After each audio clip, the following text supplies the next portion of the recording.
everyone. Welcome to the Ashley Barlow Company podcast. I'm Ashley Barlow, your host.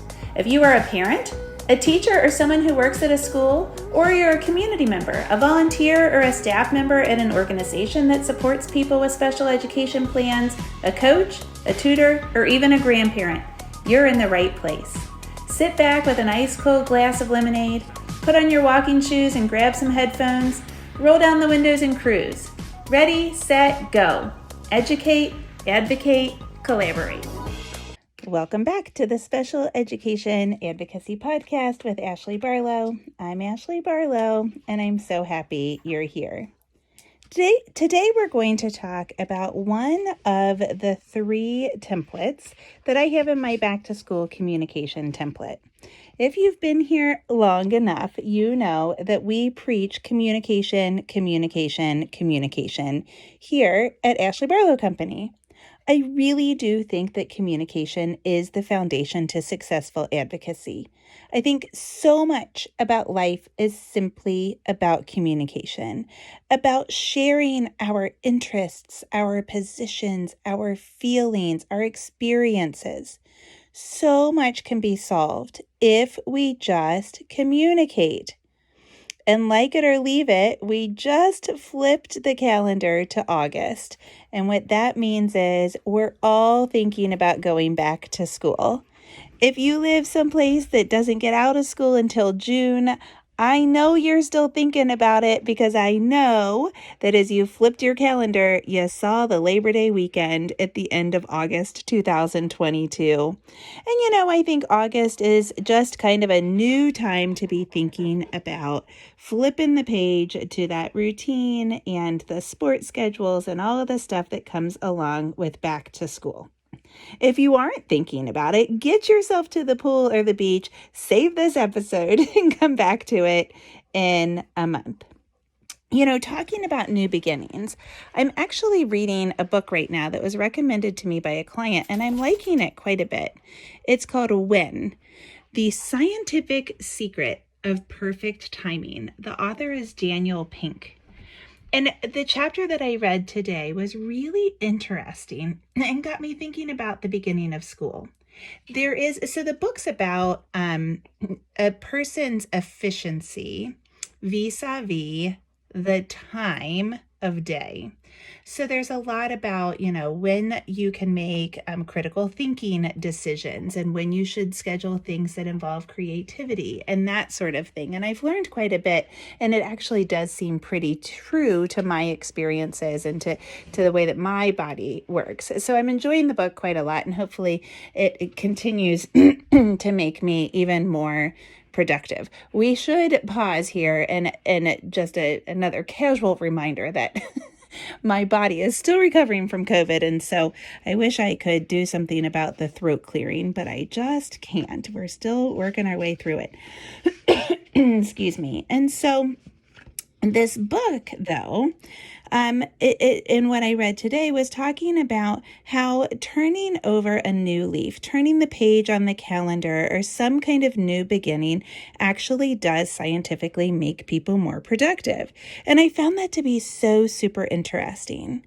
So in one page of the book, they give you tens of different ways to have a new beginning. So, every Monday is a new beginning, and the Monday or the Tuesday after a long weekend is a, pretty specific new beginning. The day after your birthday or your birthday itself is a new beginning. January 1st, of course, is a new beginning. The first day of school is a new beginning.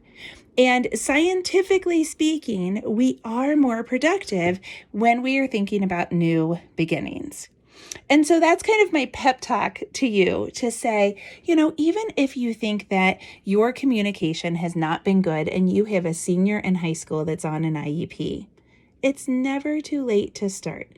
It's never too late to be a more productive or a more effective advocate. And I think productivity and your effectiveness really can be rooted in communication. If somebody came to me and said, I think I could be a better advocate, my first question would be, how, what, when and to whom do you communicate on a regular basis at school? I think that is so super important. And so if somebody said, what's one thing I could do to improve my advocacy for my child or for my students at school, it would always be communication. I have a little personal story about communication that's a parallel to some of the emotional stuff that we face when we think about communication. So my husband had cancer. I think we are 2012. Yep. So we are 10 years cancer-free in our house. My husband had a tumor on his spinal cord that we fortunately got to get removed. They got good margins. And at the end of the day, he did not need chemo or radiation, which was super lucky and super good news. But we still had a cancer diagnosis, and we still had a year that was completely uprooted. And we had 10 years where we followed it annually, and we had all the stress, and we had, all of the emotions that go with that diagnosis and the follow-up. And particularly the year that we were, experiencing all of the stress and the anxiety that's associated with a diagnosis like that, and the financial impact and the impact on your work and your relationships and all of the impacts of an illness, an acute illness like that. And thank heavens for us, it was an acute illness. In addition to the fact that we were new parents of a baby with a developmental disability. Jack was 18 months old. So we had a baby that had Down syndrome. We had a toddler. We had 2 careers. We were both ostensibly self-employed. We had pretty crappy health insurance. And then we got this new cancer diagnosis. And we had friends that we didn't hear from, that we absolutely didn't hear from. And for, the first little bit, as we were also navigating all of our own emotions, we would let it bother us. We would be pretty irritated that we hadn't heard from these particular friends. And then, I think having experiences that stretch your soul, like a cancer diagnosis, really kind of, in me at least, it forces you to be extremely introspective. And so on further reflection, probably in the middle of the night or the shower, that's when I usually get these epiphanies. I was like, you know what? Their silence doesn't mean that they don't care. It doesn't mean that they have some kind of negative judgment towards us, or that they dislike us, or that we're too much for them. It doesn't mean any of that stuff necessarily. It might, but it doesn't have to mean that. It might also just mean that we are intimidating them, and that they don't know how to communicate with us. So their silence doesn't mean anything negative or even anything kind of baseline neutral. It might just mean that they don't know how to communicate with us. And I guess that's okay, right? I guess that's okay. But what I learned as the person that was experiencing the hardship was, if I was in that position as a friend, that I felt like saying something, even if it was awkward or not quite the right thing to say, was better than saying nothing at all, because we didn't know that people were caring about us unless they said something. And I want to be the kind of friend that at least tells somebody that I'm thinking about them, even if I don't know the right words. So, since in the last 10 years, we've had plenty of friends have really awkward or uncomfortable or horrifically sad things or ongoing things. And I always remember how it felt for us to be the friends that, didn't get invited places, didn't hear from certain people, people didn't come visit when they came to town and that sort of thing, even though we were experiencing this hardship. And I remember thinking, I'm going to communicate when people have hardships. I'm going to let them know, at least somehow, that I'm thinking about them. Communication could have solved a lot of those feelings that I was experiencing as a friend. Communication, just a simple I'm thinking about you, really could have improved my feelings about those friendships. And of course, I didn't really have time to think about the friendships at that particular time. But it all comes back to communication, right? When we communicate, we are enhancing relationships, and advocacy is so much about relationships. And so that's why I developed this back to school communication bundle. Now you can get the entire bundle on my website over in the products tab of the website. So you can download the entire thing. Today we're going to talk about one of the 3 back to school communication items.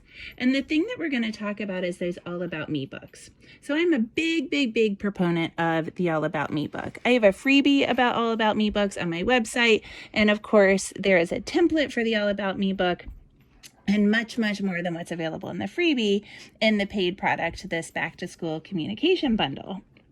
So why do I love the All About Me book?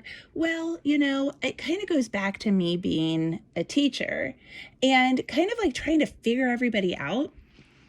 Teachers, special education teachers, special area teachers, general education teachers, the principal, the janitor, anybody that's going to interact with your child or with your students, they're going to have, maybe tens of students on their caseload. If we're talking a general education teacher, they're going to have 20 to 40 children on their caseload. But if we're talking middle school and high school, they might have hundreds. They might have 100 or 200, depending on what the subject is. If your child's taking band, the band teacher might interact with 300 students over the course of the day. If we're talking an administrator, depending on how big your district is, your administrator, even the one that's special education specific, might have 75 or 200 children on their caseload. They might go to that many IEP meetings per year.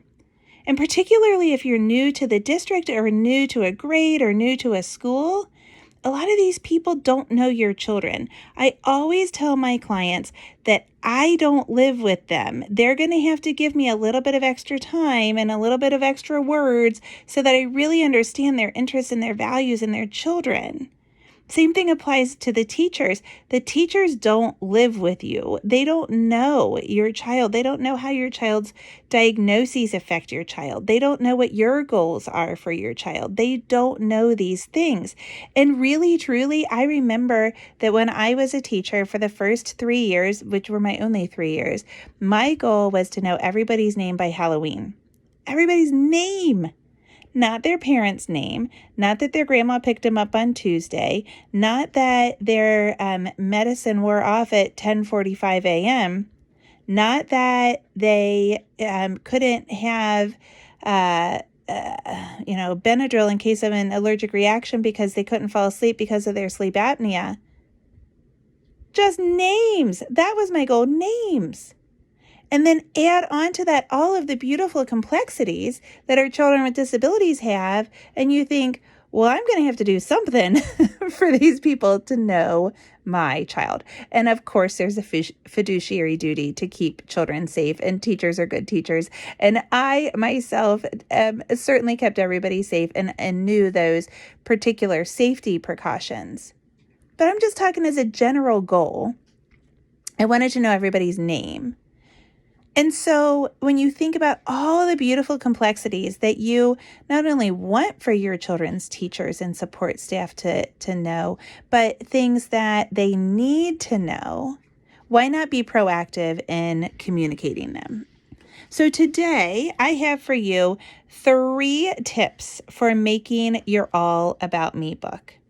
3 tips for making your All About Me book. So the All About Me book is something that you're going to share with your child's team that has to do with your child, kind of introduces your child to the team. And the first tip that I have is to be proactive. Be proactive by sending the All About Me book. Now, if you're sending it, you are being proactive because that's what it is. You're being proactive. You're kind of putting some stuff about your child in the laps of the school staff so that they really kind of understand your child and they hit the ground running from day one.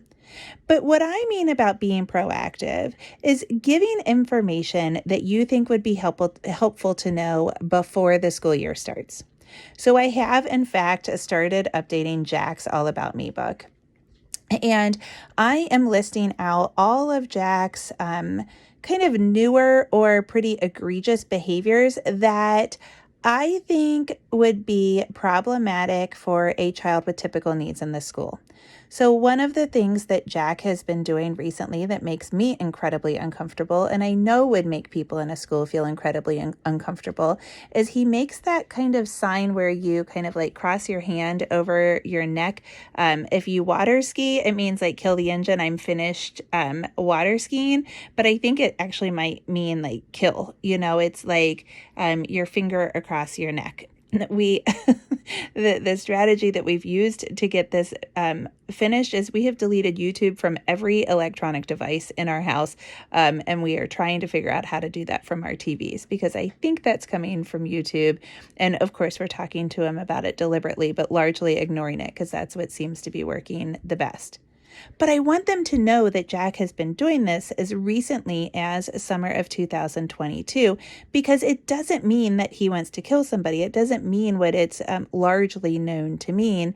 In Jack's case, he doesn't have any means to hurt anybody fatally, and he doesn't intend to do that. It's something that I think he figured out, found somewhere via pop culture, via a TV show or a YouTube channel or something like that. And I don't know that he actually knows what it means, and I'm not going to tell him. So I'm describing the action, and I'm telling them that that is one of the ways that his disability manifests itself right now. Because I'm being proactive about behavior. If he does that, and we have to have a manifestation determination review because he's suspended as a result, I want for them to understand that that's one of the ways that his disability is showing itself right now. That's a behavior that we are experiencing. So I'm proactive about it. Another thing that's in my All About Me book that will always be in there is how we view Down syndrome. I want for people to understand right off the bat that we call it Down syndrome. We don't call it Downs. We capitalize the D. We do not capitalize the S. We in our family, as it applies to Down syndrome, we do prefer person first language, but we are not offended if people do not use person first language. I want for people to understand that. Because maybe Jack is the first person that has Down syndrome that a teacher or a support staff member has ever met, has ever taught, has ever interacted with professionally. Well, I don't want for them to feel uncomfortable if they say Downs in front of us. I want for them to know that we say Down syndrome and that is what is largely accepted in the Down syndrome community. I want for them to know so that they don't feel uncomfortable. I can be proactive and kind of cut off that discomfort. I also talk about our team.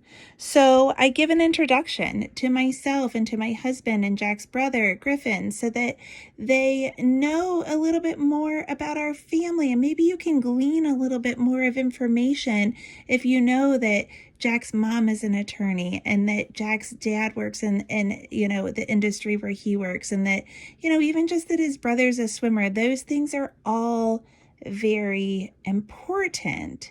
And so I give kind of a proactive introduction to what our family, looks like. And then another thing that I think, we can kind of think about largely as we kind of zoom out on this is any prior issues. So if you've had an issue with too much homework or not enough communication or not enough behavior supports, or if you really kind of want to lay the foundation for one-on-one aid support or something like that, you can maybe see if you can, proactively slide in some of your reasoning or slide in some of the experiences that you've had so that those things don't happen, or so that these things do happen. You can be proactive in what you communicate and how you communicate it and the undertones to your document simply by thinking diligently about how you're going to communicate in your All About Me book. So that is tip number 1. Be proactive in the All About Me book. Tip number 2, Open your doors. This goes back to what I was saying in the introduction.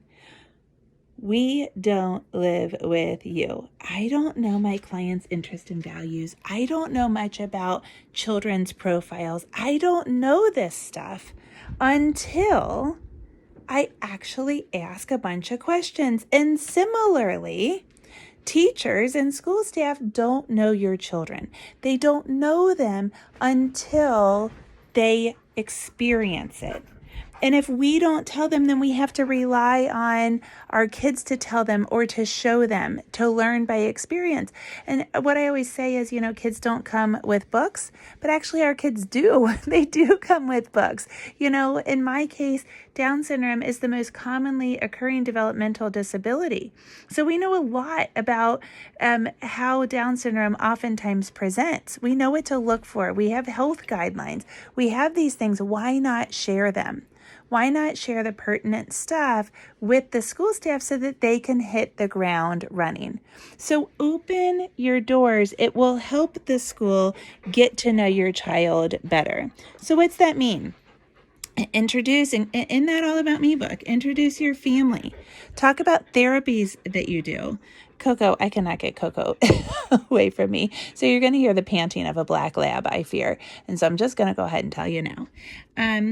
Talk about therapies, talk about your family, talk about that disability specific stuff. Talk about think to yourself, okay, this is my child's disability.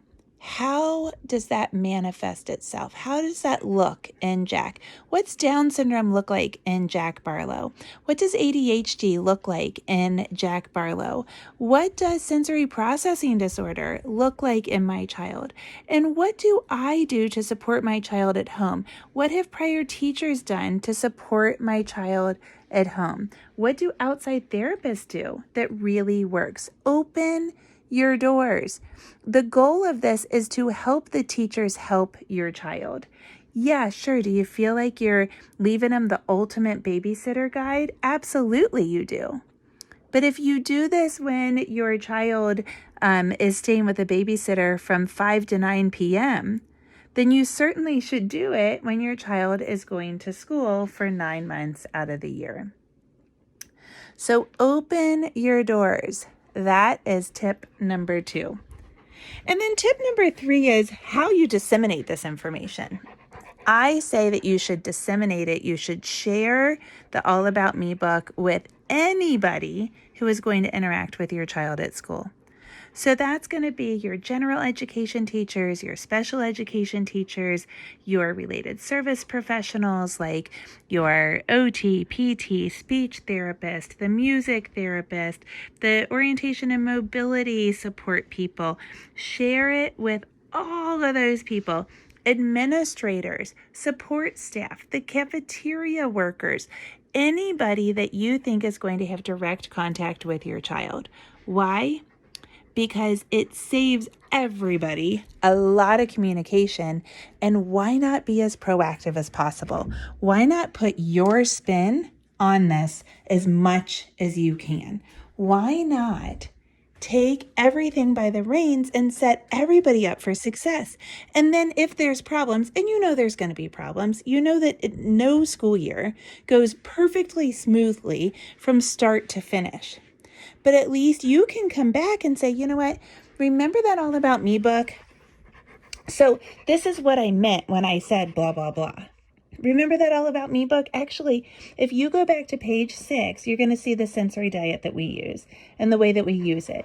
So let me kind of run you through that now that you've known my child for 3 weeks or for a semester or whatever it is. It's not an I told you so, it's I set you up for success. So now let me see if I can help you tease it out a little bit more. That helps so incredibly immensely. Having that All About Me book lets you help everybody to help your child. So I really encourage you to share the All About Me book with as many people as you can think of that are going to be interacting with your child at school. So those are 3 tips that I have for you as you share your All About Me book with your child's school. Tip number 1 was to be proactive. Tip number 2, open your doors. And tip number 3, share it with anyone who is going to be interacting with your child. I will see you next week, same time, and I hope you have a great week.